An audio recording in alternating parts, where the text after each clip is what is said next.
Bienvenue. Merci. Est-ce que tu peux te présenter, Paola? Oui, alors je m'appelle Paola. Je n'ai pas l'habitude de parler en français, alors. Ok. Ça vient plus facile dans d'autres langues, mais c'est pour la gloire de Dieu. Alors, j'appelle Montréal ma maison depuis 12 ans. Donc, je suis arrivée au Canada en 2012. Je suis immigrante.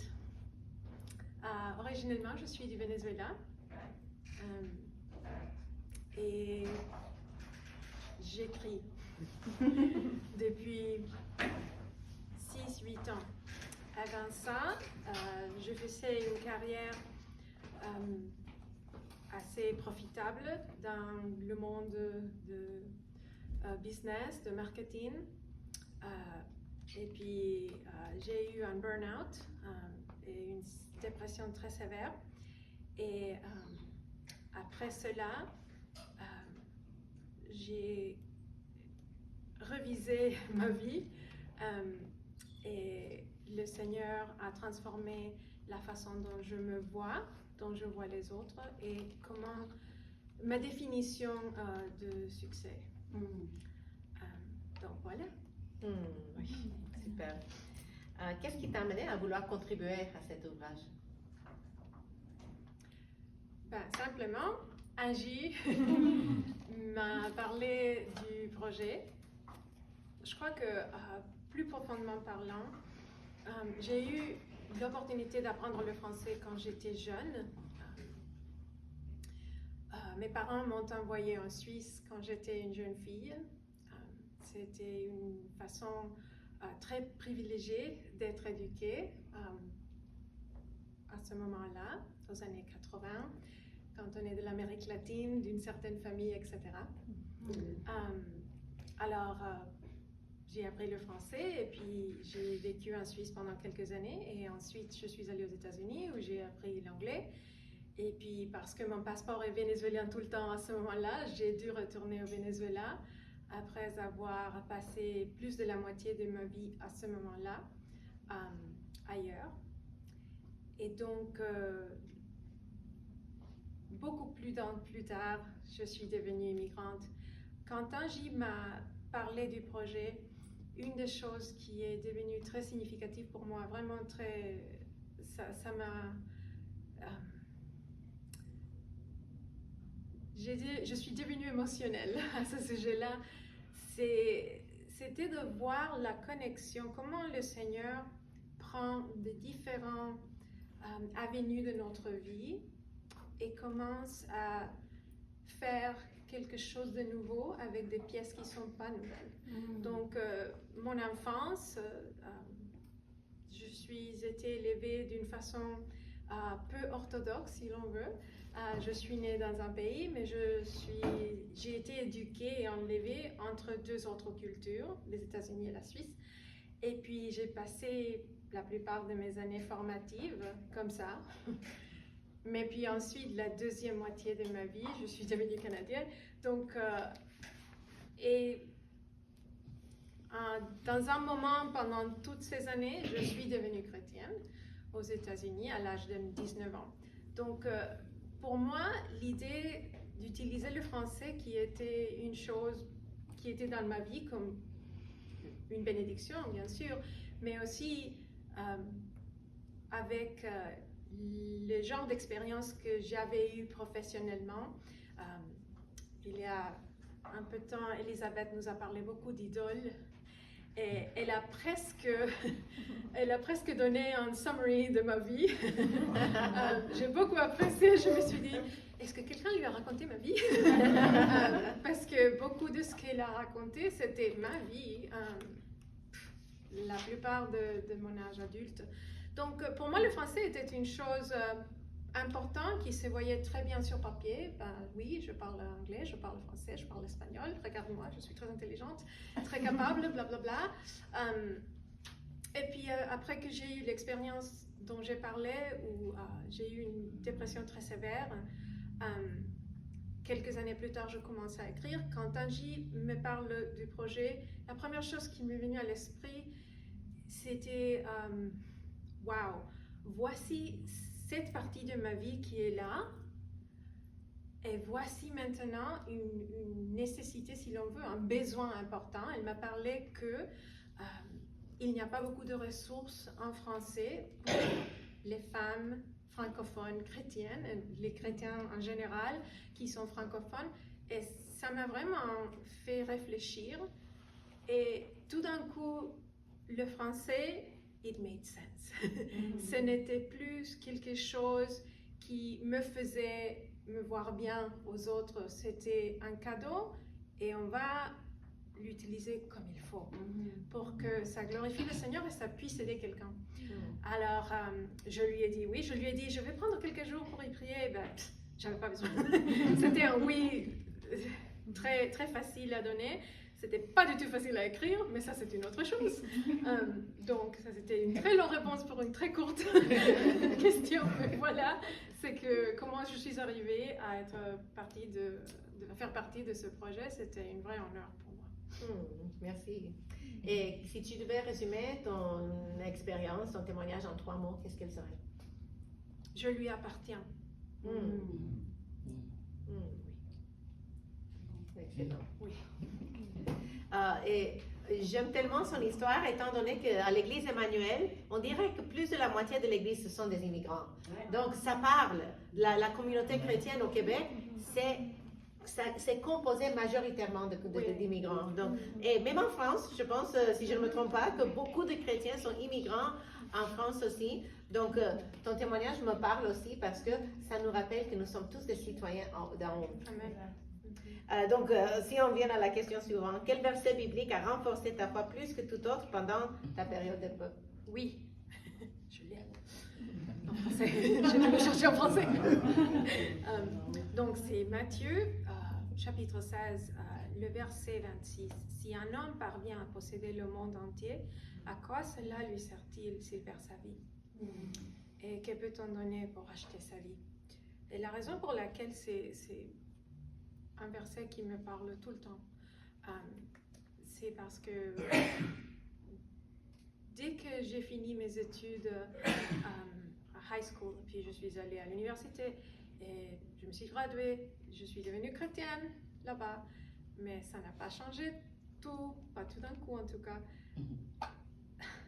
Pendant toutes ces années, jusqu'à l'âge de 42, 43, quand j'ai eu mon burn-out, pour moi, c'était très important de poursuivre une définition très spécifique du succès. C'est la famille dont je viens, c'est la culture où je suis été éduquée.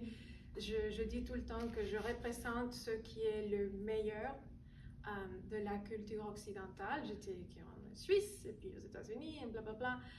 Et toutes ces choses-là qui m'ont fait penser que je suis en charge de mon destin et mon identité reste sur le travail que mes mains puissent faire. En tout cas, ma tête, mon cerveau. Je faisais du travail très intellectuel, mais c'est la même chose. À la fin, on parle de se définir soi-même. Et c'est ce qui se passe avec cette narrative, c'est qu'il n'y a pas de la place pour Dieu. Nous sommes Dieu dans cette vie.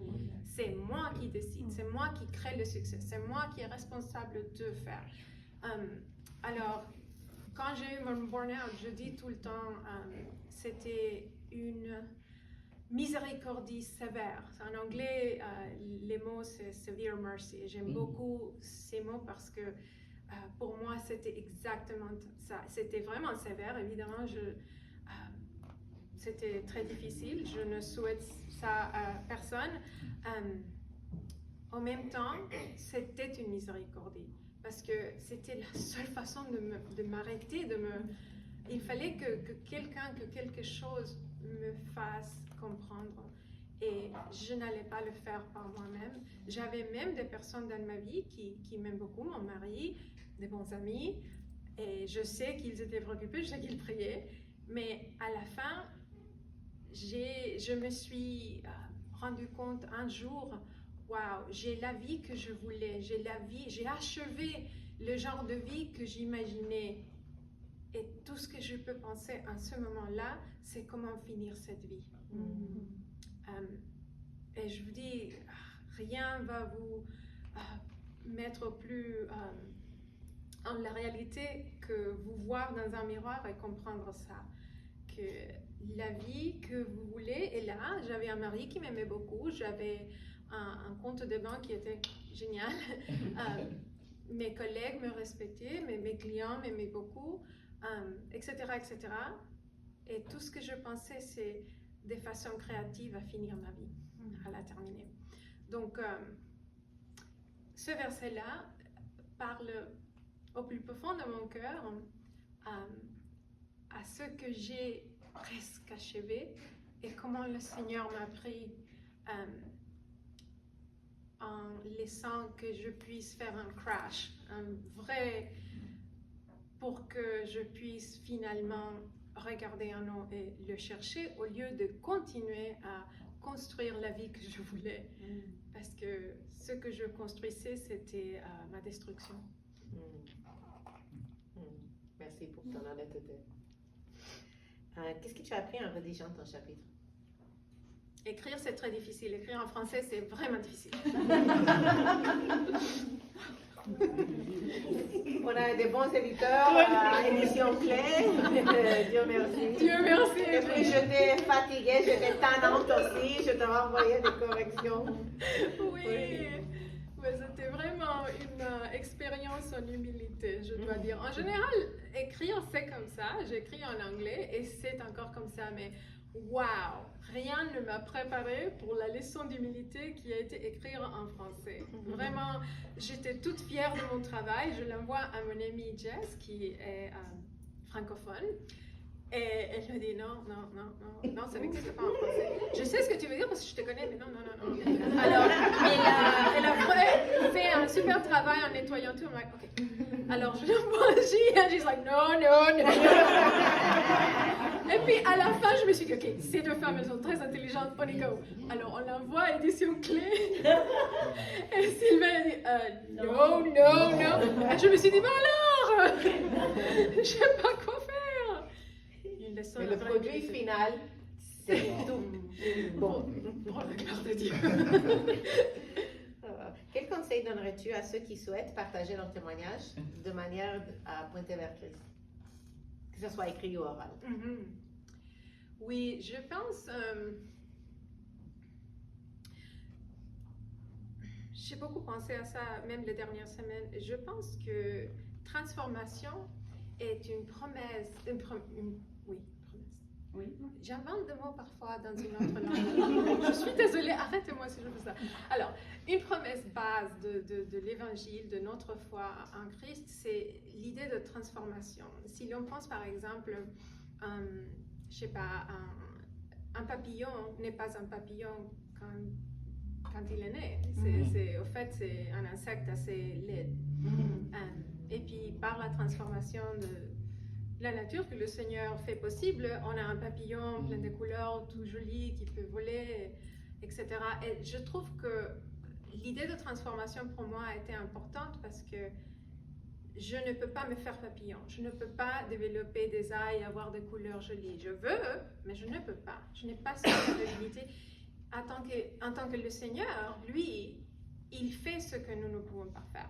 Alors, quand vous pensez à partager votre témoignage, je vous encourage à penser qui vous êtes et qui vous êtes en train de devenir, qui vous étiez et qui vous êtes aujourd'hui. Et le milieu, quelque part dans cette histoire, va marquer comment le Saint-Esprit vous a changé, comment le Seigneur, comment la présence de Jésus dans votre vie a fait possible ce que n'était pas possible. Parce que je suis sûre qu'il y a des gens qui me connaissaient très bien il y a 20 ans et aujourd'hui, ils ne comprendraient pas trop bien comment est-ce que je suis ici en train d'écrire et je ne suis plus dans le monde du marketing, et recherche de marketing et toutes ces choses-là. Il y a des personnes dans ma famille qui ne comprennent pas, même aujourd'hui, comment est-ce que j'ai laissé mon travail et je fais des choses qui ne sont pas profitables. Et ils ne le comprennent pas parce que je n'étais pas le genre de personne qui faisait ça.